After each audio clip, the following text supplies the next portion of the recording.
एक बार फिर से स्वागत है आप सभी का हमारे चैनल पीके मंत्रा इंग्लिश क्लासेस पर। मैं हूं आपका होस्ट, आपका दोस्त, आपका इंग्लिश गुरु प्रभात कुमार सिंह। और आज मैं आप सबके लिए लेकर आया हूं essentials of English grammar and composition के एक्सरसाइज 39 के सॉल्यूशन को लेकर। और ये 14th चैप्टर है demonstrative, indefinite, distributive, reciprocal and interrogative pronoun से। यहाँ डिमॉन्स्ट्रेटिव का स्पेलिंग मिस्टेक हो गया हुआ है, डिमॉन्स्ट्रेटिव TRATIVE लास्ट में होगा।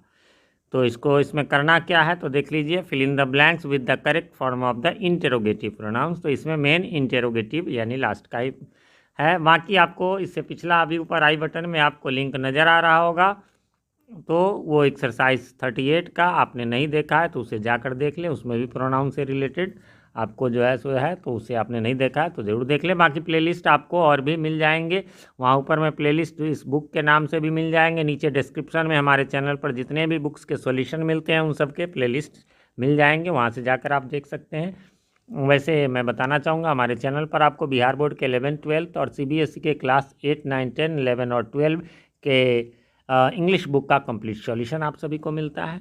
चलिए तो जानते हैं पहला क्या है। Dash rang the bell. तो हु रैंग द बेल, किसने बेल बजाया।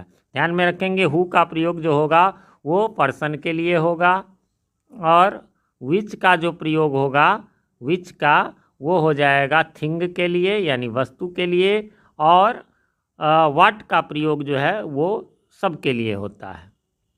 ठीक है, मतलब सजीव निर्जीव दोनों के लिए।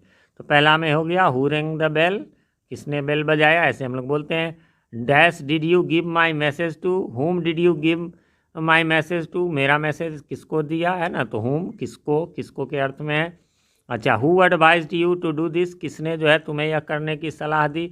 Of whom was she speaking, whom with whom भी चलता है, लेकिन यहाँ पर आपको बुक में ऑफ है तो ऑफ किससे है ना बात कर रहे थे, है ना, स्पीकिंग टॉकिंग जो भी है तो हो जाएगा। फिर है 5th number dash made the highest score. Normally हम बोलते हैं किसने बनाया तो हु मेड, है ना। उसके बाद डैश विल यू टेक, है ना, व्हाट विल यू टेक, क्या तुम लोगे। विच विल यू टेक भी होगा आपके बुक के एग्जाम्पल में, एक जगह मैंने विच देखा, लेकिन ये नॉर्मल है। व्हाट विल यू टेक, क्या लोगे तुम, है ना। तो व्हाट में सब कुछ आ गया आपको, क्या कोई सामान कोई वस्तु, है ना। अगला है 7 number dash do you want. ये भी हम लोग बोलचाल की भाषा में यूज़ करते हैं, व्हाट डू यू वांट। फिर है dash of these books is hers. अब ये तो बुक्स जो है निर्जीव थिंग है तो उसमें विच का प्रयोग होगा, which of these books is hers, इनमें से कौन सी पुस्तक उसकी है। Dash of the boys can sing well. अब कहेंगे सर विच तो आपने कहा स्त्रीलिंग के लिए, हाँ, लेकिन जब सिचुएशन ऐसा हो तो हम पर्सन के लिए भी, क्योंकि आप देखिए विच ऑफ द बॉयज, है ना, इन लड़कों में से, मतलब लड़कों में से किसने। अब ऐसा who of the boys, who केवल अकेला का प्रयोग होता है, उसके बाद वो नाउन के लिए नहीं होता, उसके बाद वर्ब होना चाहिए। और क्या हो सकता है, व्हाट ऑफ द बॉयज, ये हो नहीं सकता, तो केवल विच ही होगा।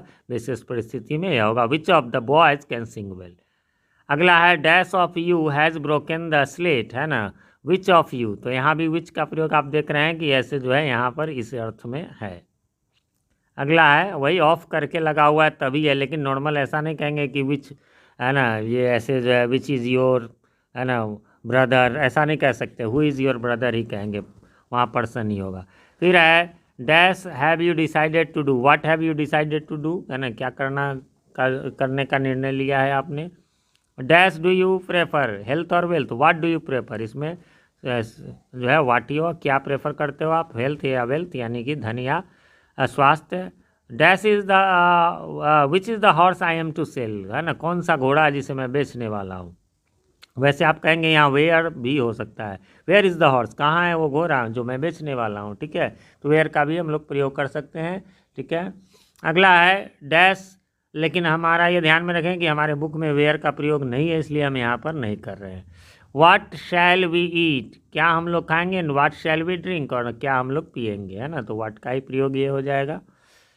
उसके बाद है dash do you think is to blame, है ना, who do you think is to blame, है ना, हुम डू यू थिंक, नहीं तो हु देखिए इससे नहीं देखना डू यू थिंक से, हु इज़ टू ब्लेम, है ना, किसको ब्लेम करना है। अन्यथा हुम डू यू थिंक की जो गुड बॉय वगैरह रहता तब हुम होता।